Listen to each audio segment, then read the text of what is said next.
Set up for Science, a game that I was very upset that I had to mail the prototype out. So giving the quick overview in case there's anybody here not familiar with it, it's a real-time cooperative dexterity game where you build cures to deadly diseases using wooden blocks, kind of like you might play with when you were a kid. The gameplay is fairly, I don't know, strategic doesn't give the right connotation, but it's there's a lot of player agency in that you are, in fact, designing the very things which you're going to build. You're not just being handed a picture and say, okay, replicate this picture. You are instead trying to lay down cards to meet constraints on different diseases. And then once you've designed a cure, then you build whatever it is you've pictured. That lets you then earn master cure tiles, which you puzzle together in sort of a layout puzzle to try and come up with a universal vaccine for all these diseases and win in 15 minutes. All right, since you know so much about the game and you're well more well spoken than me. That was a terrible sentence and phrase. I will try to do my best to describe it as well. You're matching sequences in order to stack towers of blocks like you did when you were like 10 years old in a frustratingly complicated pattern that ends up confounding you by the end of it. And you find out that you've gone 3 minutes over the designated time and you've horribly lost. One of the things we talked about when you first presented For Science, it really is a hard game to talk to people about, which is one of the reasons we did gameplay of it on the channel. It doesn't come across as interesting as it is until you sit down and start playing with it. I think one of those core elements that we talked about when we talked about the game design process was the fact that you're building the sequences that you're then solving the problems for. Yes, that And now was that I've experienced the game and had a chance to kind of frustrate myself, I'd love to hear about that design process. What went into figuring out that kind of problem and how you found a solution to it in the game? that was the original core motivation for the game, actually, was all the Dex games I've played were all like, here, do this fairly rigorously well-defined thing.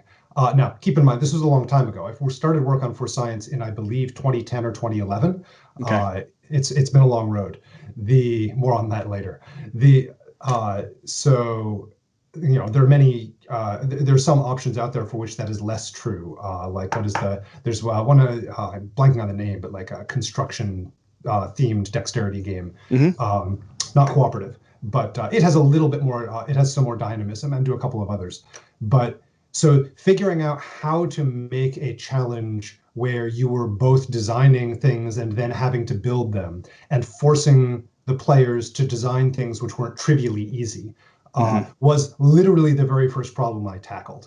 It was so I came up with this idea of like, okay, so I built some interesting block structures. I'm like, all right, now how could I represent this in a sort of piecemeal format for the players? And kind of sat there and sketched out, okay, all right, like maybe I could divide this up into different sections, and then you can be okay. You have to connect these, but you can't connect these. Actual like pictures which you needed to put together could have worked, but you get sort of limited variation, and you might end up with totally impossible like Escher structures. Sure. Um, so instead, I went for just a more logical representation, basic sort of a graph mathematically, where it's just you show where there are connected edges and where there aren't connected edges. The first iteration failed because I was using just random pieces of blocks which I was scrounging from around my house, some of which were regularly shaped, others of which were sort of like, maybe it would be something like this. And this is kind of a rectangle Yeah. if it's like this, but if it's like this, it's not a rectangle. It Like also looks delicious, just for the record. oh yeah, I made lemon squares for the first time ever, family recipe. Um, the so Oh, we have dogs barking. yeah, I Sorry, want some. apologies for that. I have three Great Pyrenees that live at the house I've moved to. So, I should not have held up food. The So I had all these block pieces, some of which were like, I think the most obscurely shaped ones were prop ammo packs for a semi live action paranoia game I was running. And they were, but they were interestingly colored and interestingly shaped, so I wanted to try it out. And my first round of testing was this core concept is solid, but the blocks absolutely have to be easy to work with individually because mhm. blocks which by themselves are incredibly hard to balance and have irregular facets, stacking additional things on top of them just doesn't work well.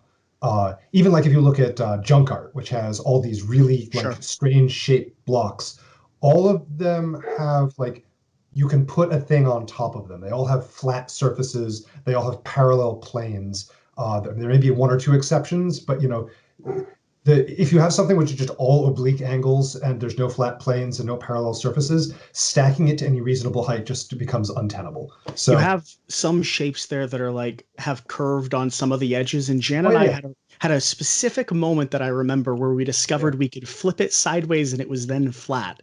yes, That yes. was quite a challenge that the simplest things seem to confound us, which is why we perpetually lose.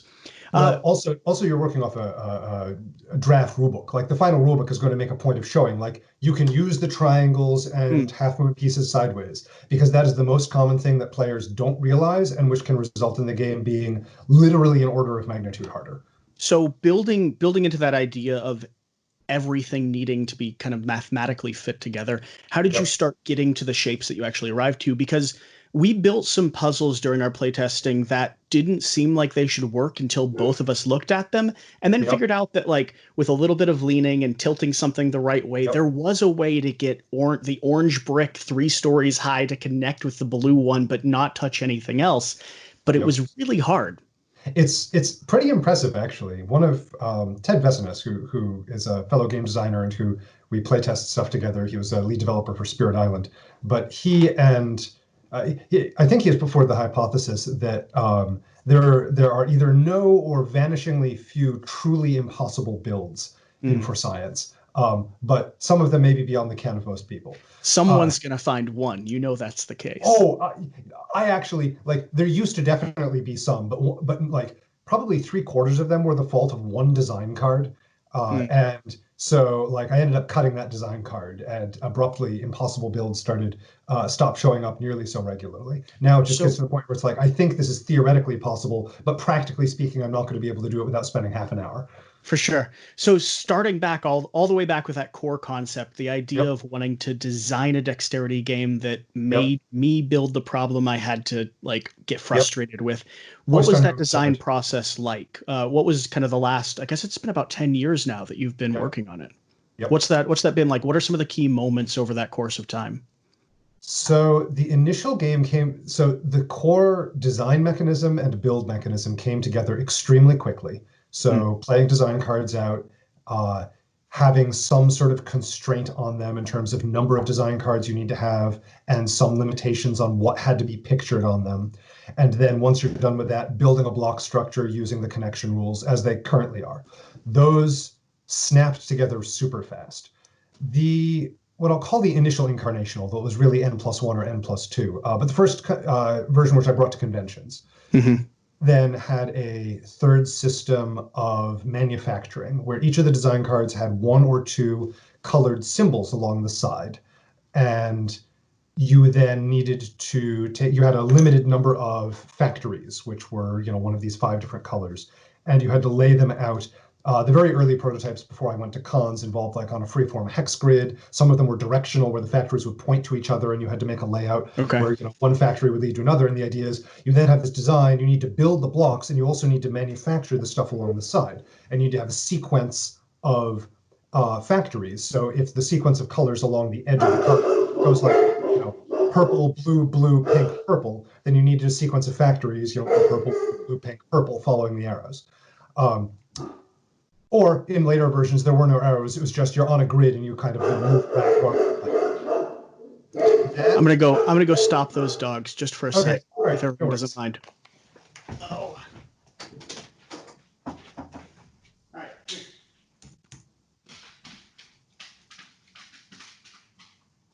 While we're waiting for him to get back, I see there's a question. I'll grab for in For Science, which of the blocks represents bleach or disinfectants as a cure? I am back in a perpetual mess, so sorry to That's all right. You've gotten back quickly enough that I everyone. was unable to answer a question first. Oh. So the individual blocks do not represent specific compounds. I considered going that far, but if at some point I had to abstract out, and getting back to your original thought, which was like, how did I decide what blocks to use? Starting off, I assumed that the wooden blocks, those components, would be the core limiting factor in physical production of the game. Hmm. And for that reason, and also for my own prototyping sanity, because I didn't wanted to have to build out a custom set of wooden blocks, only to be told, no, those aren't feasible. I went to Amazon and I'm like, okay, what is the, least expensive set of wooden blocks I can get to play with, which are also Mm-hmm. U blocks and actually share dimensions in common.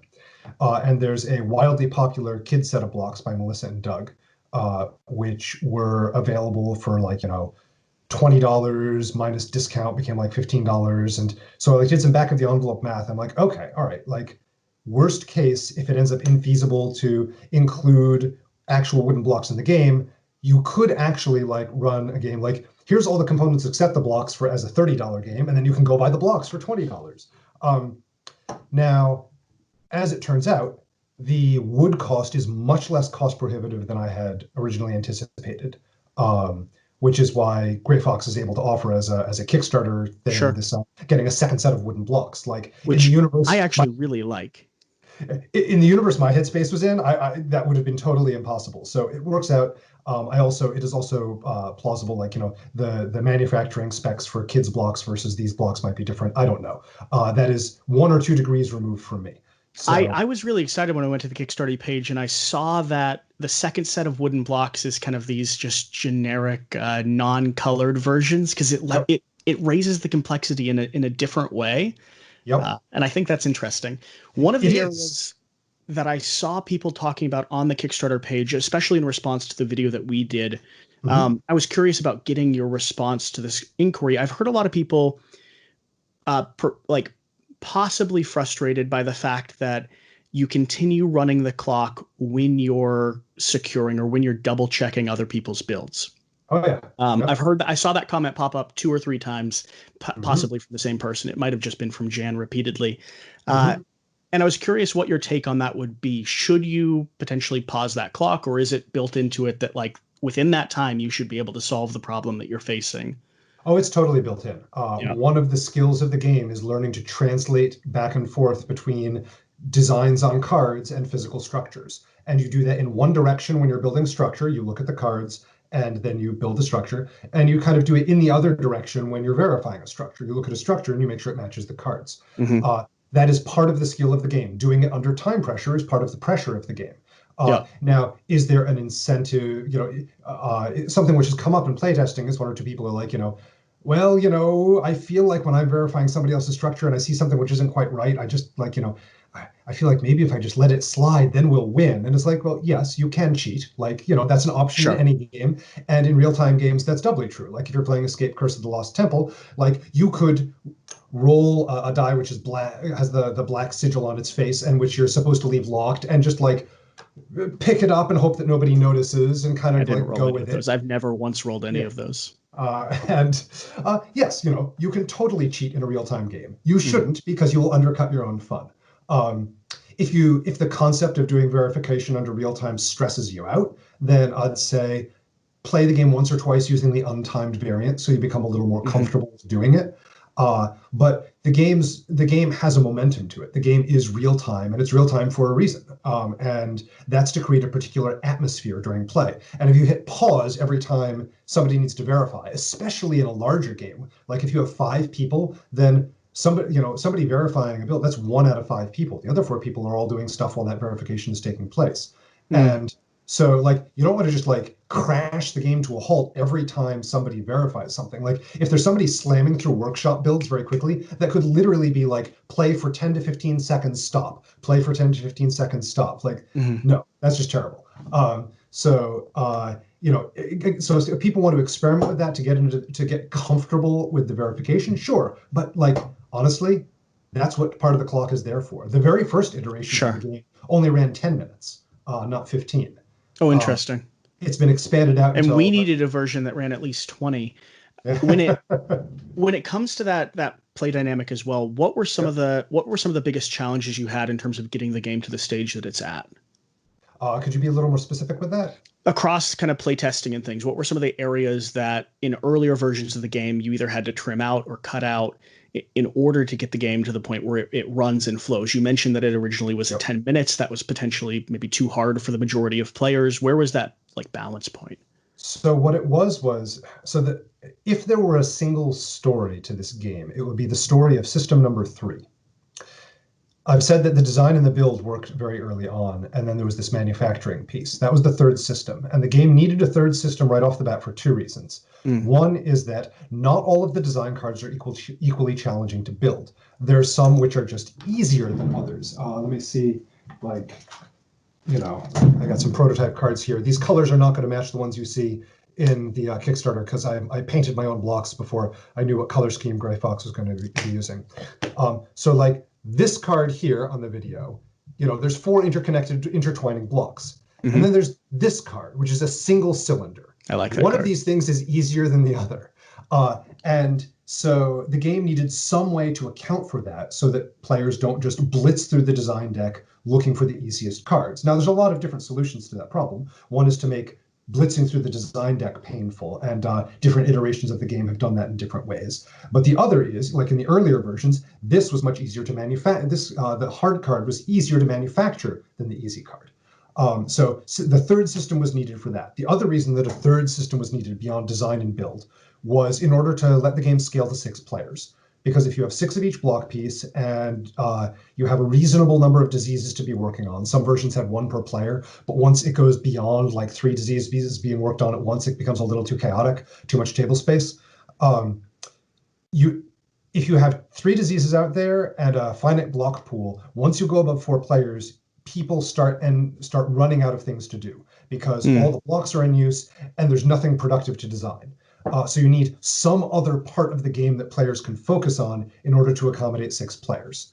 Well, and that secondary puzzle is actually really difficult as well. Like it seems like the first few times we played it wasn't a focus. It wasn't a thing that we thought was going to be challenging. Yep. Yeah. But trying to sitting down and trying to solve these other elements, they're actually just as complex as your main feature, which is frustrating. It is. I am immensely pleased with how the Master Cure system has turned out because it is. So one of the many troubles with system number 3, the early iterations in manufacturing, the problem was that it didn't demand enough attention. It was a puzzle, but it was something which you usually could either it was trivial to solve or it was impossible. And the band where it was interesting and where spending time on it would be rewarding in terms of winning the game was extremely narrow, far too narrow. So the fact that, if you spend time, you can get a better, you can earn more insight in for science by designing and building more cures, or you can do it by messing around with the master cure. And time spent on that it's not like, oh, spend 30 seconds and you'll get all the points you ever could. It's okay. If you spend 15 seconds, you'll be able to get the easy points. If you spend a minute, you'll be able to get a lot of the medium hard. And if you in 5 or 6 player games, it's not unusual to have at least one person focusing full time on the master cure starting about 4 or 5 minutes in, because it's just like, no, people you are can just tossing them pieces saying, put it together, you need to win the game. And they're like, okay, incremental. They're like, wait a second, okay, call a quick team meeting. Okay, I need to break this all apart because I see a way which I can make it just much better. Pull it back together again. Okay, abruptly score jumps by 5 and we win. It's you can do amazing things. Now, one of the elements, I think there's 2 main things I want to focus on, and then I'll start bridging into some of the questions people had put up in the comment because I don't want to make people wait too long to get there. First off, when we talked, when I came up and visited a few months back, you mentioned that in Spirit Island you designed a game around not having someone be the director of everyone else playing, right? There's so much going on that you can't. What's that? Ooh, you just cut out. What's that min-max term called where you're controlling other players? Some people call it alphaing, others quarterbacking. Yeah. So part of Spirit Island's design was solving that type of problem. And I saw the same element, even though they're completely different games. Mm-hmm. I saw the same element here in science, in For Science. Yeah.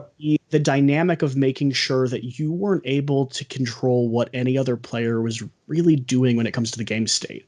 Yeah. Was that on your mind in terms of development, or it's attention to? It was, insofar as it's something which should be on the mind of anybody who's designing a co-op. But given the real-time nature, I figured it would mostly take care of itself, and that is mostly true.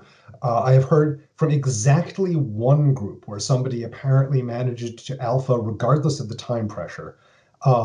And so I created a one role, which, if it's if anybody else manages to replicate this astounding feat, Okay. then I believe it ended up being a stretch goal, but I believe it has been unlocked. It's the A32 semi-sentient synthesis unit, um, and it has it has a higher than average hand size and a very good workshop, but it cannot communicate using words.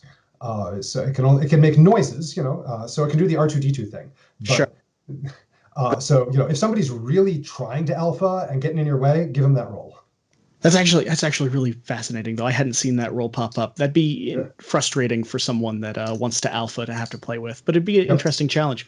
The, The the other other thing, thing you can do, nope, go the other ahead. thing you can do honestly is like in a 2 or 3 player game, somebody trying to direct you what to do could be frustrating. But there's actually in 5 or 6 player games, having somebody A just director. do yeah, just being a director, just doing management and like, no, don't do that because they're going to be working on 2 diseases really soon. And that's going to suck up all the blocks, especially here. Look, there's going to be like out of the 2 of them, they're going to use all the cylinders. So don't go planning Mm. to be doing that in 2 minutes. Like you can actually end up with systemic efficiency for somebody just running coordination. Yeah, 2 players, we never ran into an extreme limit on the resources we had on hand, but I could totally see that with 4 or 5 players, especially getting up. The other big thing that I wanted to touch on before I start going through some of these questions Yep. is at what point did the theme start tying into the game? At what point did that connect? Because so much of the design of the game feels right in line with that kind of molecular structures piecing Yeah. together and building chains and solving these patterns. So early on, like I brainstormed theme early on, and sort of that sort of molecule building seemed to be the best fit. So I went in that direction. I did a sort of sanity check on that partway through because my initial concept had been to pitch this to Z-Man as like Pandemic, the lab, because like, hey, this is what's happening in Pandemic, in all of those research centers. But then Pandemic in the lab came out like 2 years into my development of this. So I'm like, oh, well, there goes that idea. Um, the uh, so I did a sort of middle development thinking. Okay, like, am I going with this because it's a default, or is it really the best theme? Did a bunch of brainstorming and talked to a bunch of people and came up with no. This actually really does appear to be the best theme. Mm, Like it's evocative. The physical mechanisms of the game are evocative of this theme. So great. Got it on the first try. nice. That's convenient, but it also I think that's part of the reason why the design feels so integrated into the theme is that it was there from kind of the very beginning. I'd love to hear to whatever degree you're able to a Mhm. discussion about. I know it was named differently before the kind of Kickstarter launched. I even saw some media creators had posted with the old Yes. name. In ours, in fact, I did an edit where I don't actually say the name at the very start of the video. Instead, you just see nice B-roll of the cover because Uh-huh. we'd used Science or Die to start, Right. but then it had transitioned to For Science through the part process of developing that media. What was the decision on the name there? So originally, I just referred to it as the lab, which was nicely generic. Okay. Eventually, I wanted to, then got the working title Response Lab Alpha, because I'm like, okay, Alpha, that kind of implies unfinishedness. Mm-hmm. Then we went to brainstorm actual names. We brainstormed a whole bunch, and some, there were a variety. And Science or Die seemed like, okay, all right, that has punch. Like it grabs people's attention. It uses science as a verb, which is sort of a thing which happens a little more, stand back. Not stand back and go to do science. That's still using as a noun, but I'm going to science is sort of something which is entering pop nomenclature sometimes. So it's like, Mm-hmm. okay, great, let's go with that. And it also conveyed well. I've said several times that if the title Panic Lab hadn't already been used, that I might have gone with that. But there's already a game called that or something very close to it, and recently enough that I didn't want to duplicate it. And it gave that sense of like urgency because that's one of the things about the game. Like there's this sense of Sure. you're on the clock, you're urgent, there's only so much time, and either in a larger game it's like there's lots of chaos because lots of people doing all sorts of different things, or in a smaller game you have 5 different things you really want to deal with, but you can only deal with one at a time. Mm-hmm. Um, so so that seemed good, and then an actual pandemic happened. And I'm Mm-hmm. like, around January, I'm like, okay, reach out to Gray Fox. I'm like, if this name proves impolitic, why don't we start thinking of other names? They're like, yeah, that's a good idea. So we ended up doing brainstorming, and they reached out sort of online for people to brainstorm. I don't actually know or remember who came up with For Science as whether it was part of the public brainstorming or it was something they came up with. But once I saw it, I'm like, oh yeah, that's great, that's fantastic, especially with sort of the way that the cover art is done. Yeah, so I'm. I love what they've done with the design of the game, because all I'd seen at your apartment was some of their like rough prototypes and like a few blocks going together, and I genuinely didn't entirely understand what you were talking about until I sat down and played it. And it was fantastic. Like, it's such a cool game. Again, I was upset that I had to send the prototype off. Jan genuinely was going to add the prototype to his like board game shelf as like part. Oh, I cut out there for a second. My mic keeps cutting into my computer audio and then back to me, which is annoying, but I will figure it out. Again, this is the first time we've done one of these. Exciting, but also full of problems.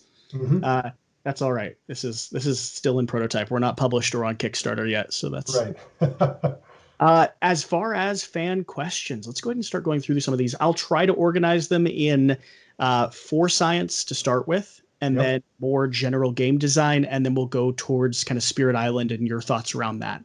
Sounds great. Starting with the most important question of them all from Sky Tile.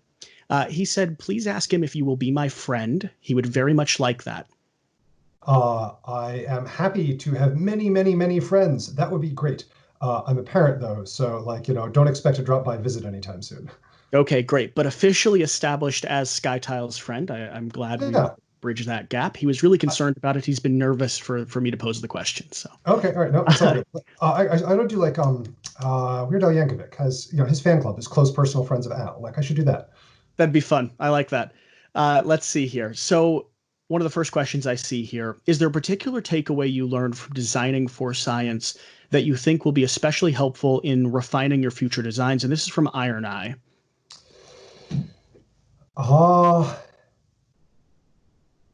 There's probably several.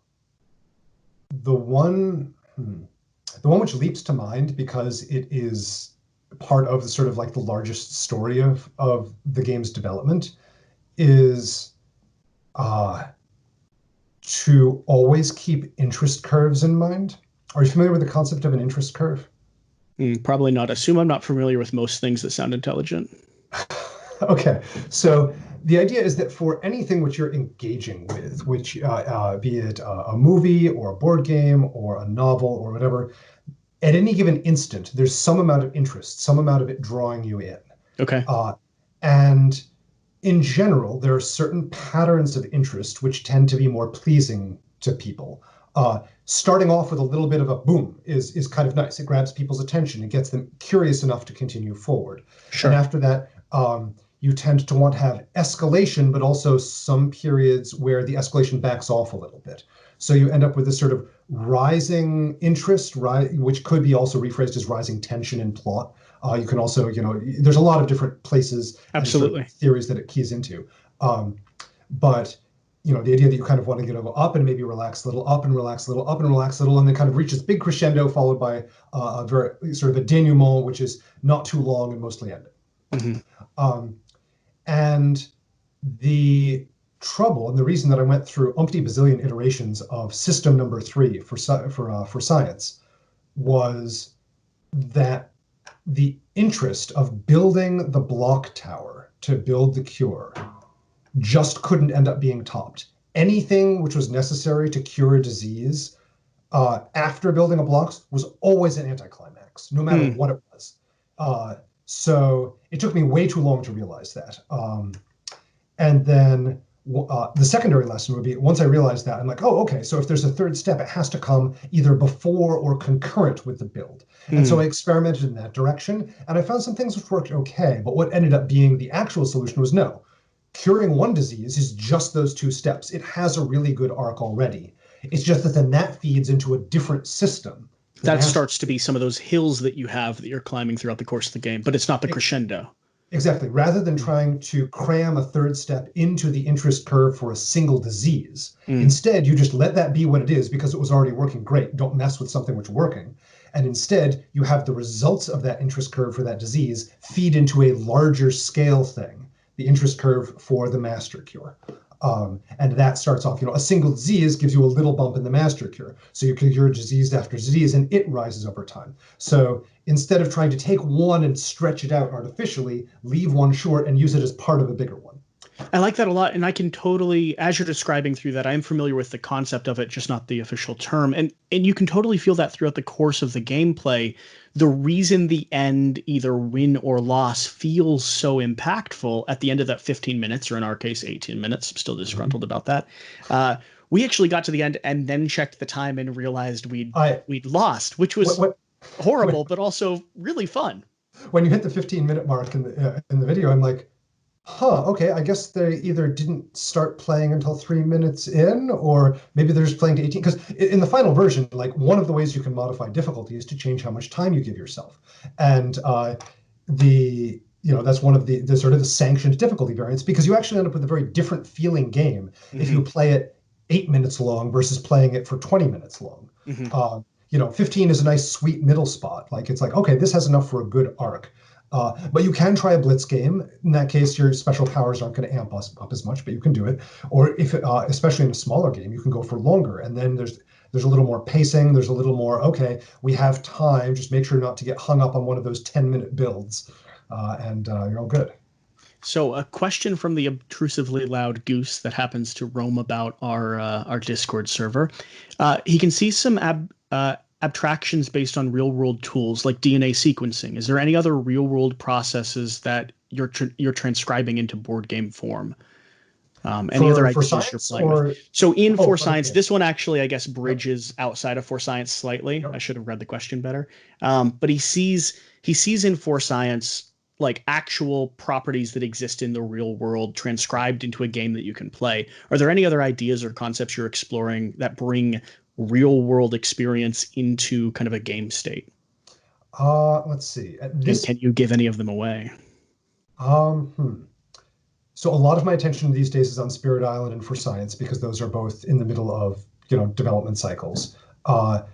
And also, as it turns out, real world pandemics are really distracting, especially when you have two kids at home. Sure. That being said, let me take a moment. I'm going to turn my back on the camera to look at my big shelf of prototypes and see what springs to mind. Perfectly fine. I'll go yell at the dogs while you're, or read through these comments and find what questions I need to ask.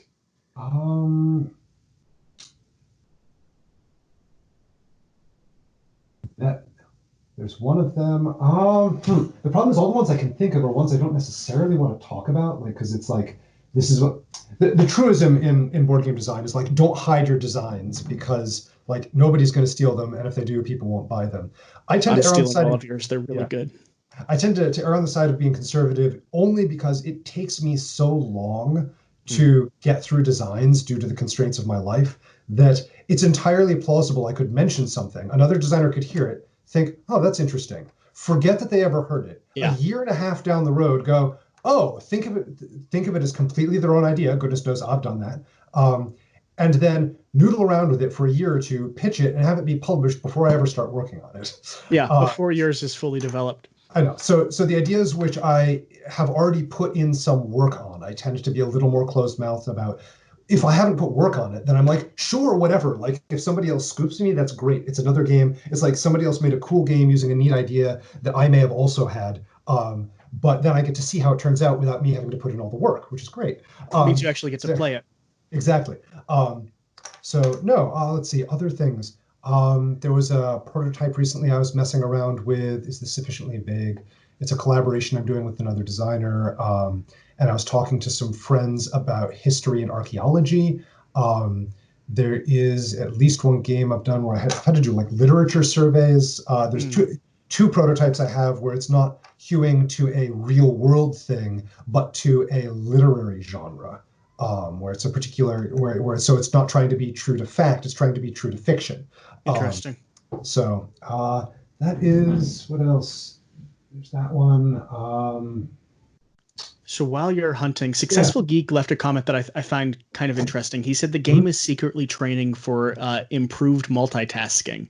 Are you an advocate of multitasking, or is is that because the interesting thing about multitasking as a Yep. core, which you even described in the gameplay experience, Yep. multitasking isn't usually the most effective way to approach a problem, actually piecing Yes. it out and solving a thing one at a time. But Yes. Labyrinth Games and Puzzles up in Washington, D.C. does a lot of stuff in classrooms around the district.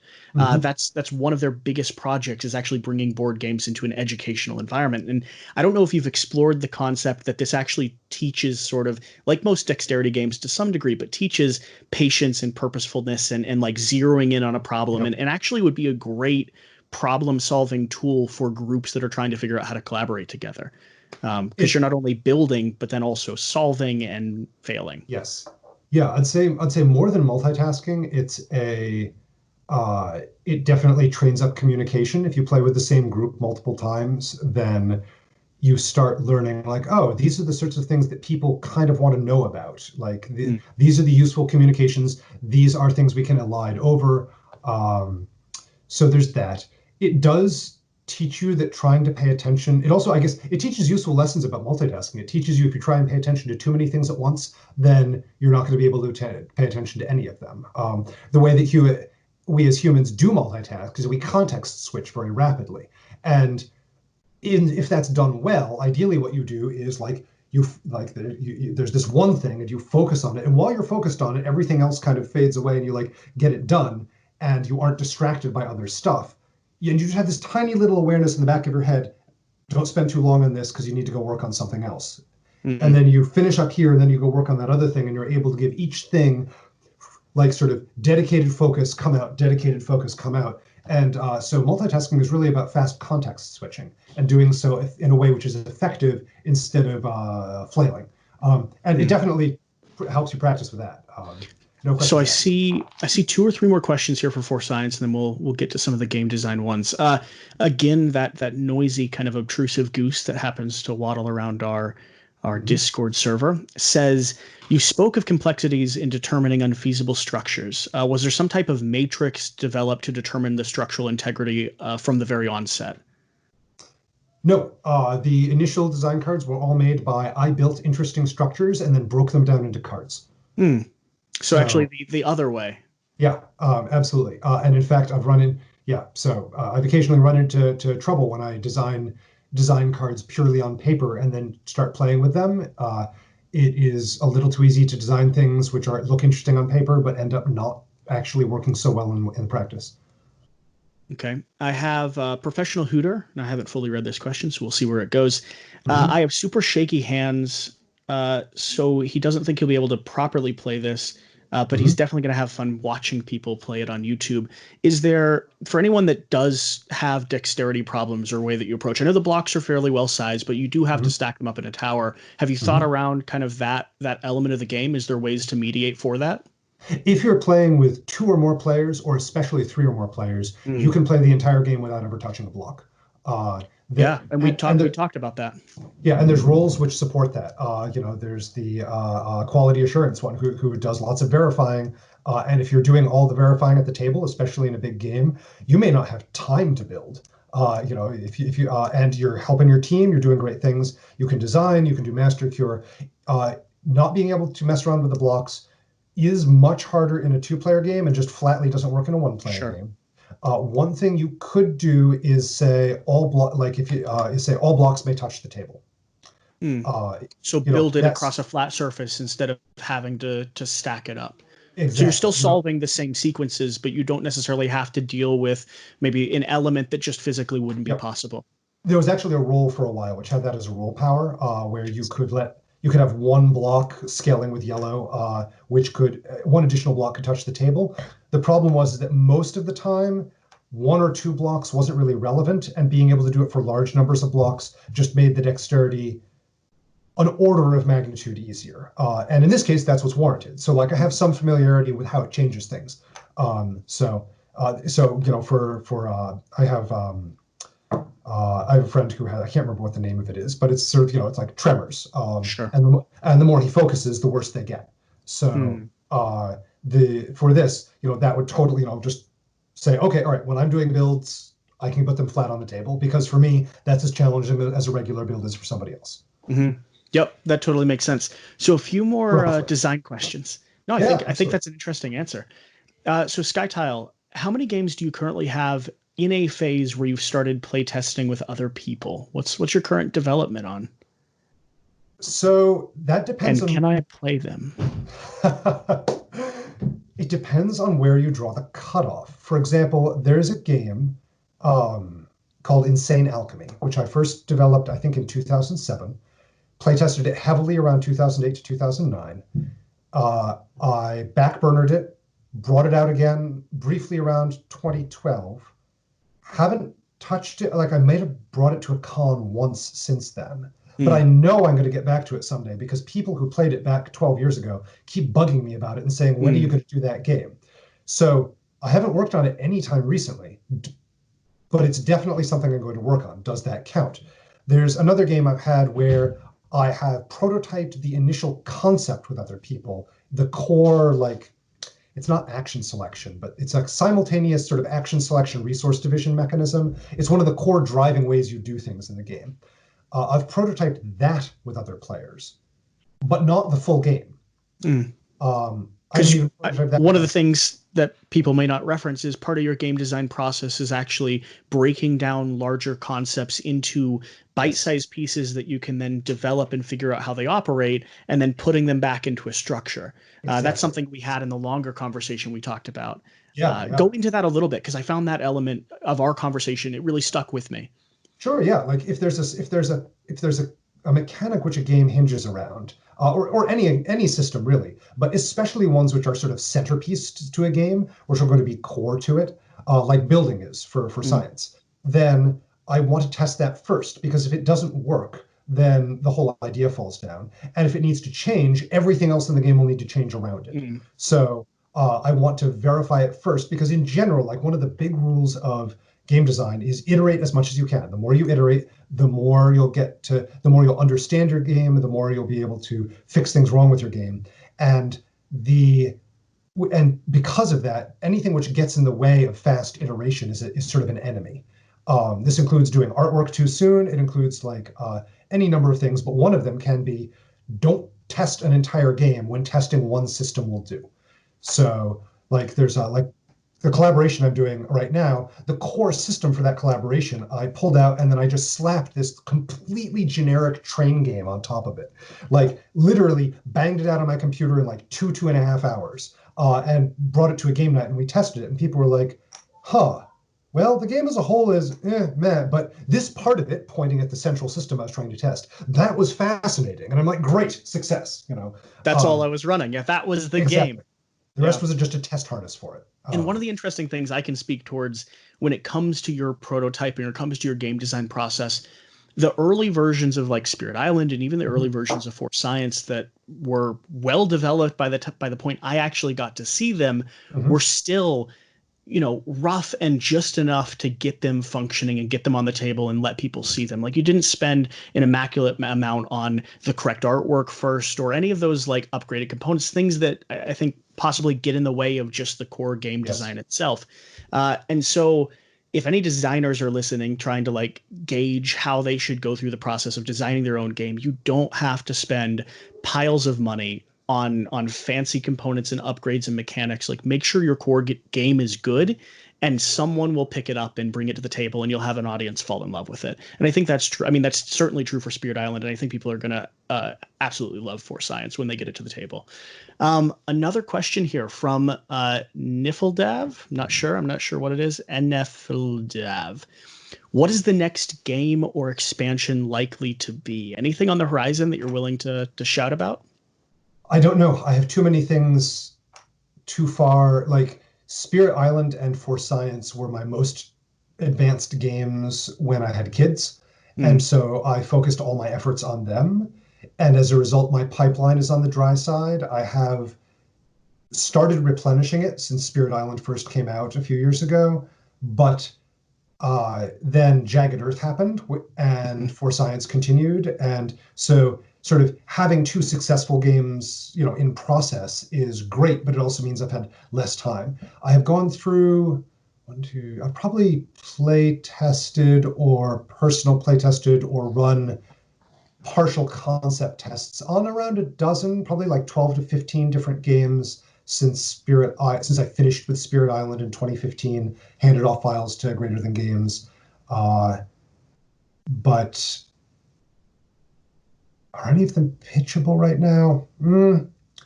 Yeah, like it really depends on where things go with certain projects. Like if I get things to and where publishers go in terms of like, I'm interested and sure, let's go with this versus I'm interested, but please do a few more iterations and come back to me. You know, Sure. the first could mean something fast tracks and comes out very soon. But like honestly, the real answer is it's probably too soon to tell.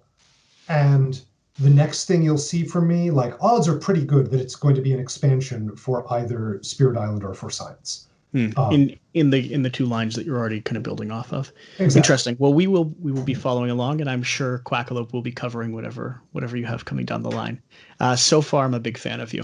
Successful Geek. As a designer, how often do you get to play just for fun and not try to break down the systems and see how they could be improved or whether or not you could redo them or My own games, you mean? no? So you can kind of look at that. I actually, it's one of my criteria for when I log plays on Board Game Geek, and I don't log playtests for my own games. For other players' games, I will, but for my own designs, I don't log playtests because it would kind of clutter up all my logs.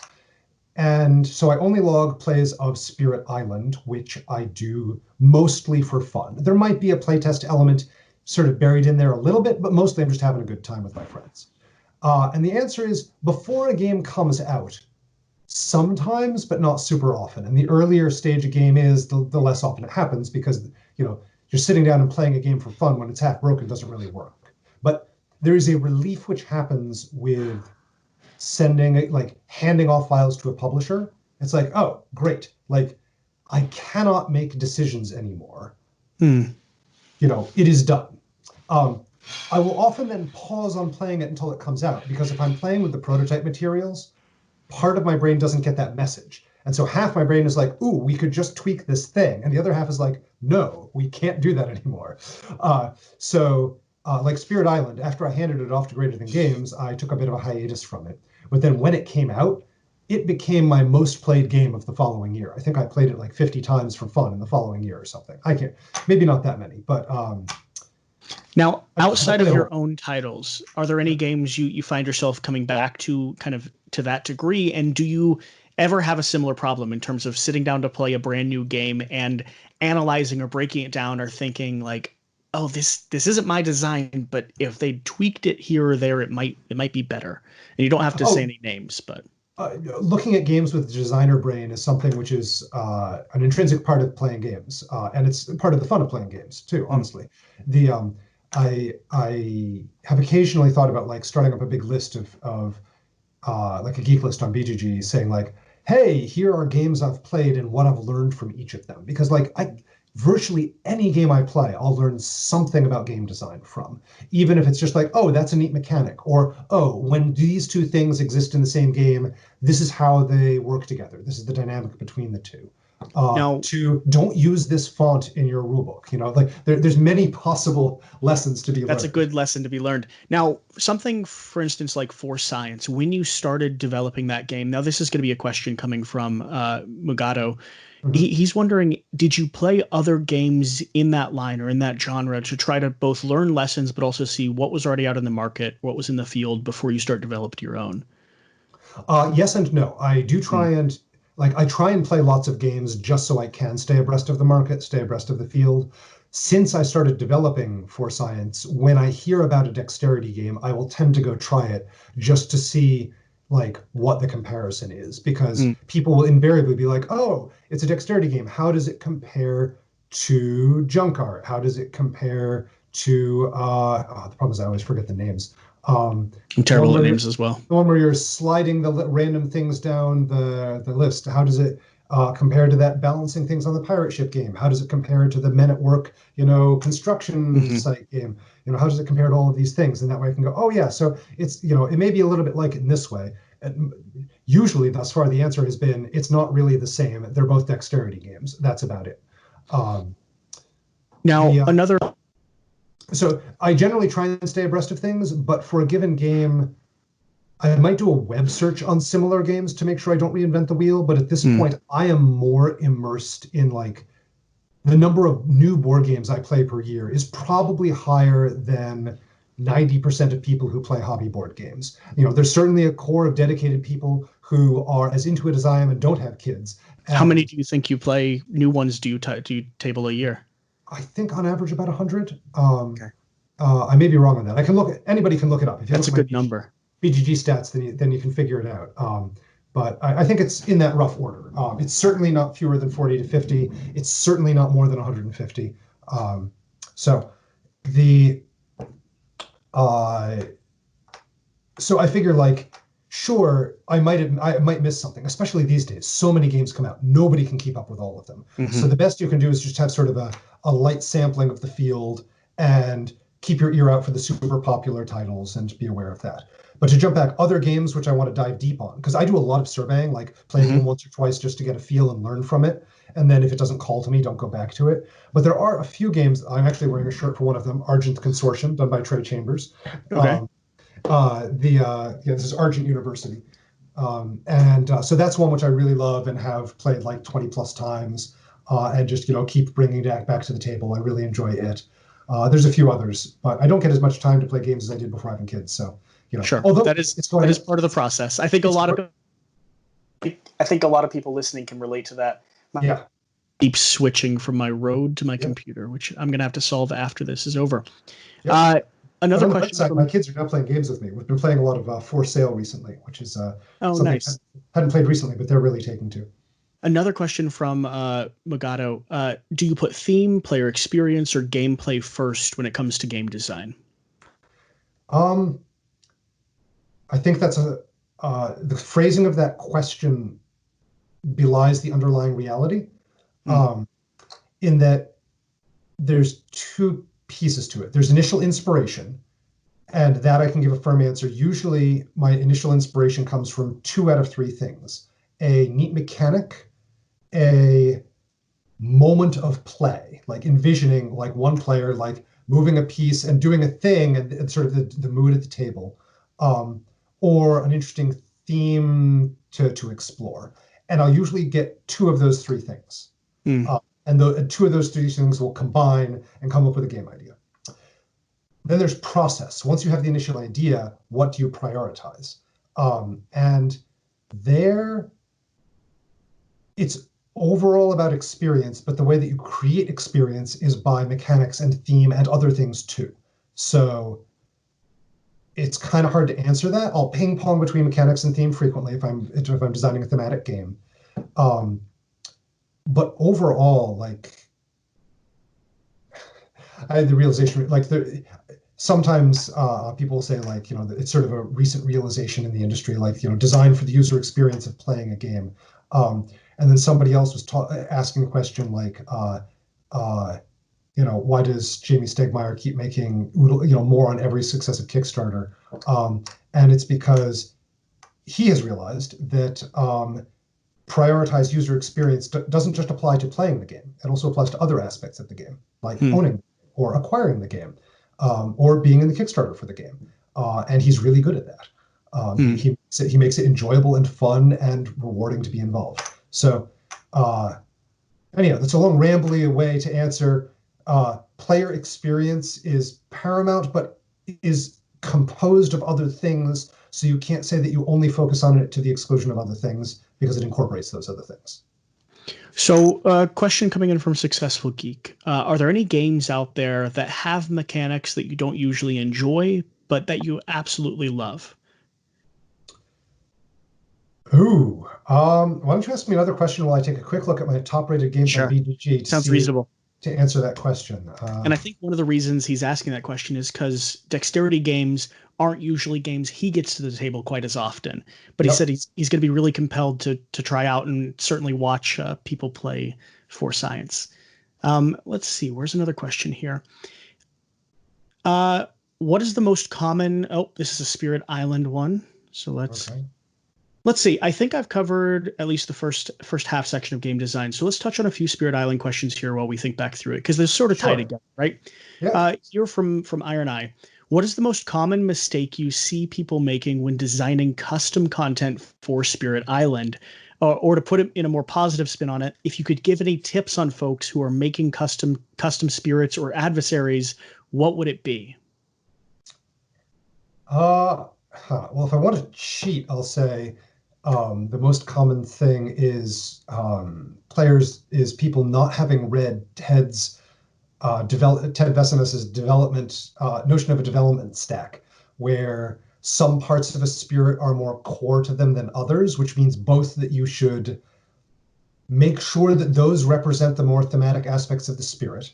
This is by the way, I think the lowest level is like special rules, followed closely by innate powers, followed by unique power cards.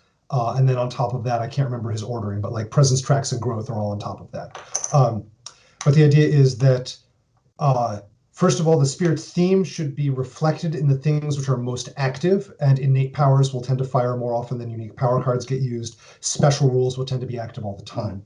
And second of all, that in addition to having those thematic parts there, that you want to develop, try and pin down those parts first, like focus your testing there first, because if those change, everything needs to change. It's kind of like before when I was talking about systems testing, isolated concepts. Like if you have a spirit, Ian Zhang, great guy. He has a spirit like Shades of Sun and Moon, something along those lines. I can't remember the exact name, which is posted on BGG, and it has a central conceit of the spirit has a token which flips between sun side up and moon side up, and what it can do, what its powers do, depends on which is up, which is a really neat central conceit.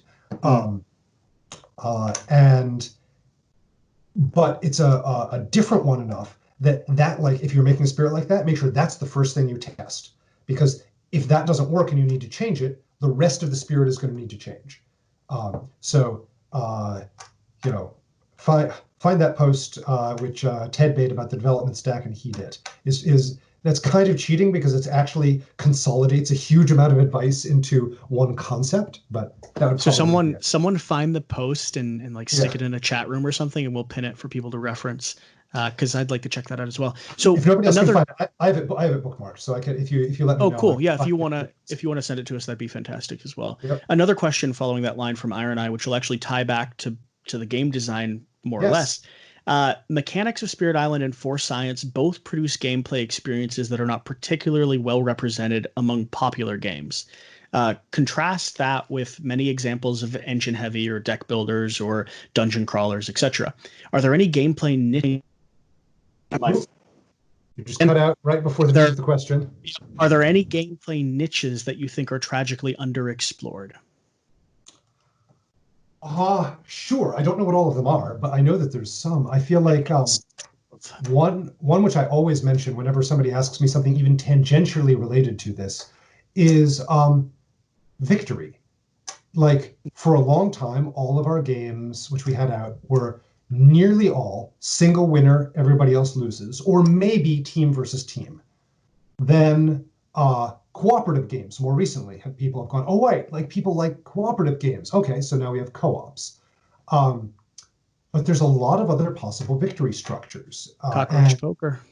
yeah, you can have one person lose and everybody else win. You can have games where, and I'd love to see more games like this, because like if you're talking about modeling real world systems, like in the real world, usually you end up with entities competing, collaborating, whatever, interacting in environments which are not purely zero sum, where whether one person or one entity wins is not a function, like it's not required that everybody else lose for one to win.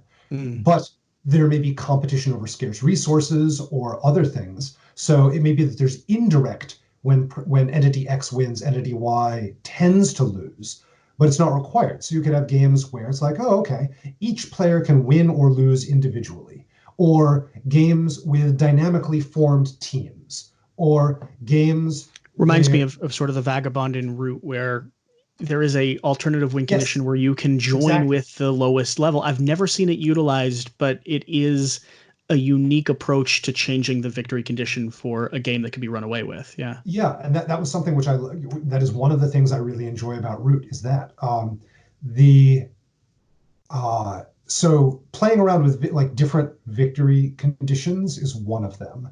Other underserved niches. I mean, I'd like to see more games which deal with colonialism in a critical perspective. I am sad that there are so few. It is an area in which I would like Spirit Island to be noted as perhaps, not groundbreaking. There are others before it, but trailblazing, and that there were not many others before it.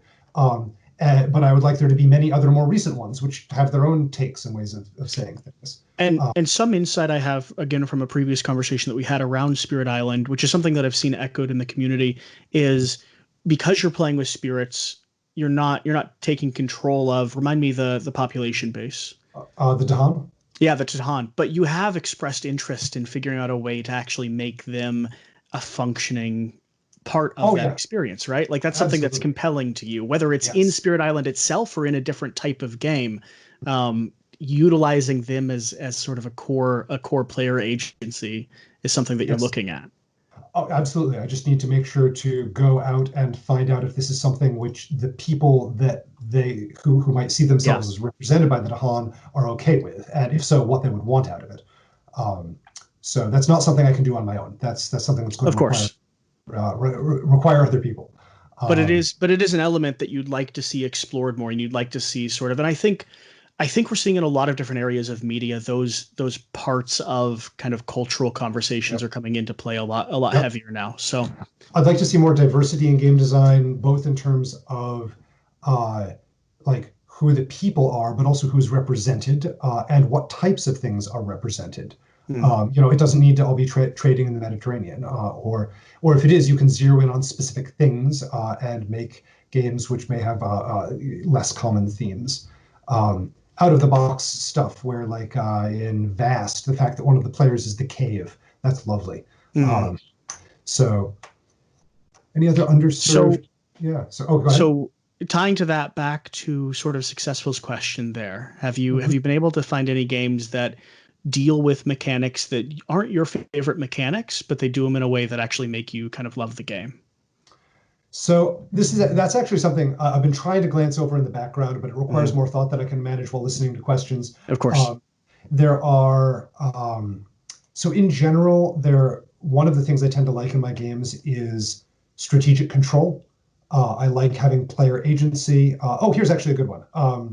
I like having a certain amount of player agency, which means that I don't tend to enjoy as much games which are I call them see what happens games. With the penultimate example being like Candyland or Chutes and Ladders, where like you don't have decisions. You're just literally running the thing and seeing what happens. And there is joy to that. It's just that I've played enough of those games that I have exhausted my joy at most of those games.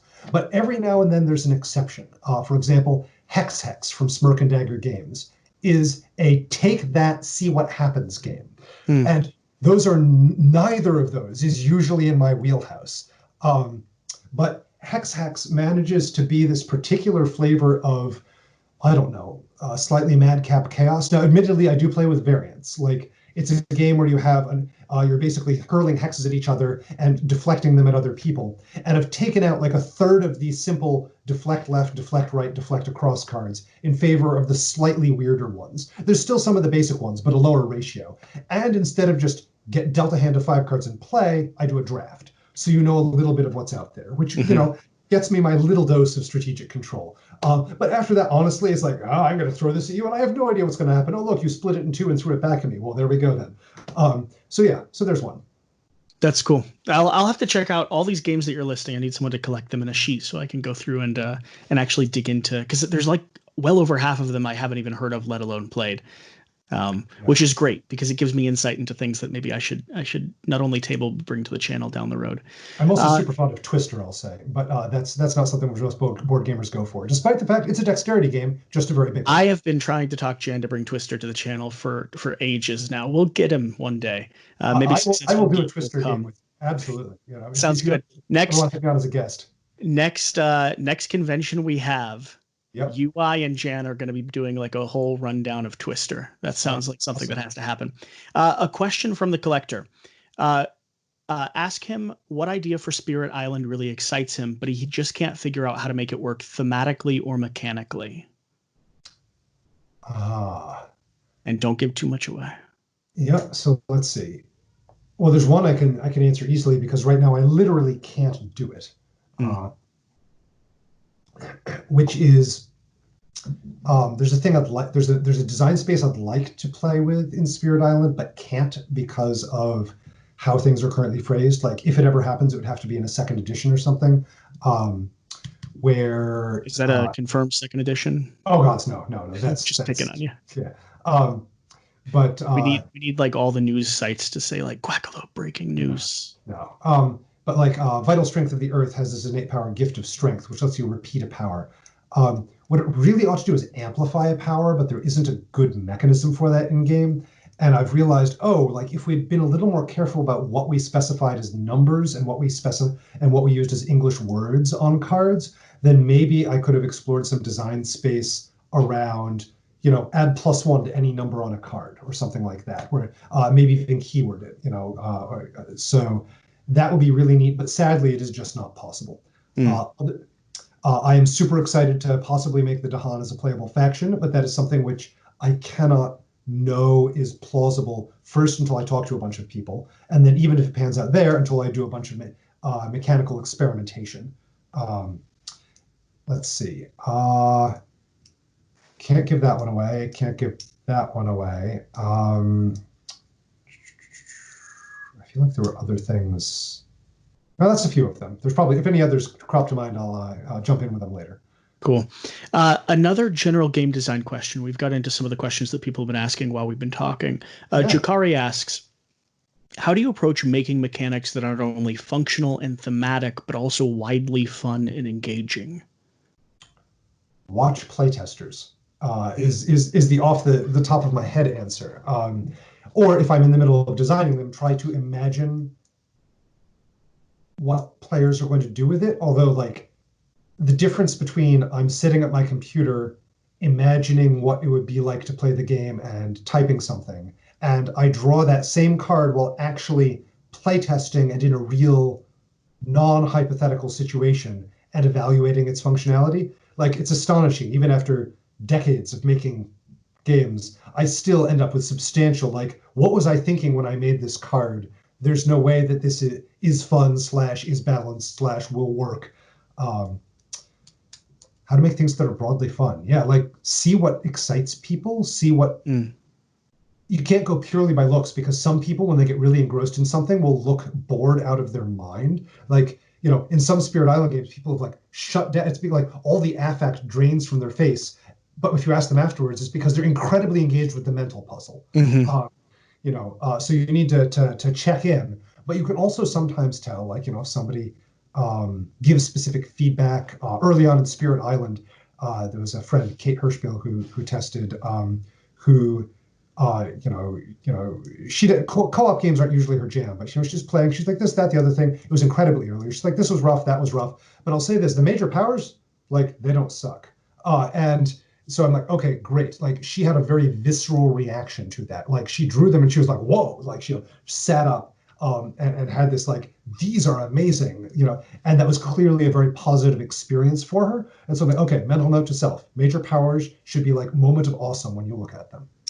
So a question coming in from Skytile again: is game designing your full-time job, and are you rich? Ha. Look, here's the reason I'm asking this question, because I didn't know much about the game design industry or publishing or creators before I was actually starting to do reviews and interacting with people who are part of this production. I do find it really fascinating that whether it's you with Spirit Island or Elizabeth Hargrave with Wingspan, that create games that are known across the depths of the industry as some of the best out there. I'll let you answer the question now. Has it led to your resounding wealth and ability to do this perpetually?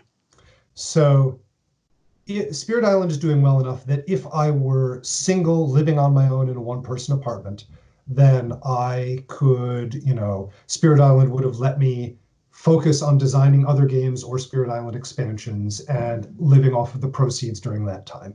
It has not been sufficient. We have a mortgage and 2 kids, but I have never. I was full-time game designer. It's kind of weird. It depends on how much time you spend on it. It's not like I'm doing timesheets, so I don't know, like 40 hours a week, plus or minus. For Spirit Island in particular, for most of its development and design, I was also a stay-at-home dad. I was getting probably 15 to 20 hours a week of game design work time during that time, which was mostly Spirit Island work, which I managed to get like mostly by virtue of having family nearby and hiring babysitters. Now, hiring babysitters at going rates for babysitters to do game design work, that is not a way to make money. That is a way to lose money. But it was also recreation and like a time for a break and also following a passion. So it was still worth it for me. The fact that it actually did end up paying off is not something that anybody, including myself, can rely on. Besides the point, yeah, and a lot of games that get launched or get created, no matter how great those games are and what the kind of the core fan base is, won't end up being what Spirit Island has been. There's, a perpetual amount of factors beyond just it being an incredible game. Like that was the starting rope. And then so many other factors go into where it, the community that's adopted it and where it is now. It is an interesting thing about this, this small little community that we have. To answer the other half of the question, I want to preface it with something, which is that rich is a word which nobody agrees on a definition of it. And if you use it, it's an incredibly fraught word. It's like nobody ever wants to call themselves upper class or lower class. It's always like upper middle class, lower middle class, what have you. I am trying to buck this trend. So I will say, yes, we're rich. We're not ultra rich. We don't have a yacht. We don't have a second home, but we have a mortgage and we own our home, and that's in the Boston area. My wife and I both worked in tech. And that is why I say, okay, yes, we are reasonably well off financially. I'm not rich because of Spirit Island. I'm rich because my wife worked at Google and I worked in the tech industry. And while we were doing so, we were thrifty and saved a bunch of our money rather than, spending it all on vacations or something. And so we were able to, bootstrap our way up. This is the second house we've had. So it's a little bit nicer than our previous house and so forth and so on. And so we're not living in a life of we're not like Bruce Wayne rich, ultra rich, I'll call it. But if you look at our income or our savings, then we are we're substantially above the median in America. We are probably in the middle of the upper third, so probably 80th, 90th percentile, I'd guess. I don't know. And I feel like it's probably a good thing if we can start using the word rich for people like me. So, because right now, if you say, oh yeah, you're kind of rich, people are like, no, partly because they don't feel that way, because you have to deal with financial pressures regardless. And partly because that brings out shades of, you are part of the 1%, you are part of this immense problem. And nobody likes feeling bad like that, which means that we can't have a dialogue about it all, because, if everybody is just called middle class, then you can't talk about actual divisions between we own a house, but some of our friends can't afford one. Anyhow. I appreciate the honesty in your answer. Sorry for the soapbox there. So no. Do not design a game in an attempt to be rich. But Rob Daviau gave a great talk at a recent convention, during which he mentioned that for financial stability, he really wants to have 8 games on the tail of still earning residuals. So that's a more realistic thing. Yeah, if you're going to be a full-time game designer, that's kind of the point of production you need to be in order to maintain it. For him, and it's always going to come down to the context. Yeah. It's a good gauge. Yes. Another question from Nifldave. I hope I'm saying that right. I assume I'm not. Can you comment on what, if any, of the expansion design space for science looks like? Any thought around kind of where the game might go from this stage? I have thoughts, but I haven't talked to Gray Fox about whether it's okay to air them, so I'd rather err on the side of reticence. Yeah, that's totally fair. Let's see. I'm going to let my mic pop back in there. All right. When you play Spirit Island with an experienced group, that doesn't need explanation, or by yourself for fun, is there a setting or difficulty you tend to favor, a default, as it were? Yeah, I'll often go for like difficulty 8 games. Difficulty 6 to 7 if I'm in the mood for something more relaxing, but with some tension. Once I get to 5 and below, I tend to find it like it'll work fine if I'm looking to run something through its paces just to see how it behaves. But for actual like playing a game, it tends to be light unless if I'm playing with new players. That's totally not true, because new players will, in a variety of ways they aren't even aware of, like accidentally drop a number of balls that they don't even know exist. And so what I'll tend to do there is I'll be like, oh, okay, all right, so let's play on like difficulty 2 or maybe 1. And then I will focus on helping them keep their boards clear and let my own board go to hell. Because that provides a nice challenge for me. And then everybody gets to go, whoa, look at that big problem there, go and jump in on it, without them feeling like it's their fault or something, which it's not. Like, they're learning the game, and I've thrown them in over their heads by playing at a non-zero difficulty. So I own that decision, and I help them out, and then we come back to clean up the mess in my backyard. So I think that's the majority of the questions. If anyone else has one they want to throw in real quick, it's up in the general section there. The last thing I want to pose to you, first off, thank you for the time you've taken to come hang out and spend some time and talk about games that I like a lot. What is the best way for people to interact with you, connect with you, follow along, and kind of stay connected so they can see what you're doing next, or kind of ask you questions, things like that? Right now, the best way is on Board Game Geek. I'm username Darker there, and you can either start forum questions about Spirit Island, or if you need to, geek mail me directly, that sort of thing. I am present on Reddit and very occasionally the Greater Than Games forums, but just not as much. BGG is sort of my primary board gaming home online. I am in the middle of working to set up both a sort of professional website of my own, and I do maintain an email list of, like, if you would like to be notified when I have a new game which is coming out, then I will send a message to this list. Like, I did one message to that list when the Kickstarter for Science went live, and I will do so similarly for future expansions or games. It's extremely low bandwidth. So that is currently maintained manually by me. So, like, drop me an email at eReuss, that's EREUSS @gmail.com, or message me at Board Game Geek. Make sure to give me an email address. I've had a couple of people like, please add me to the email list. I'm like, okay, what do you want me to add? So you can do that. I'm also, hopefully, once I get my own website up and running, have a way to just add yourself and do subscription management there. So yeah. Very cool.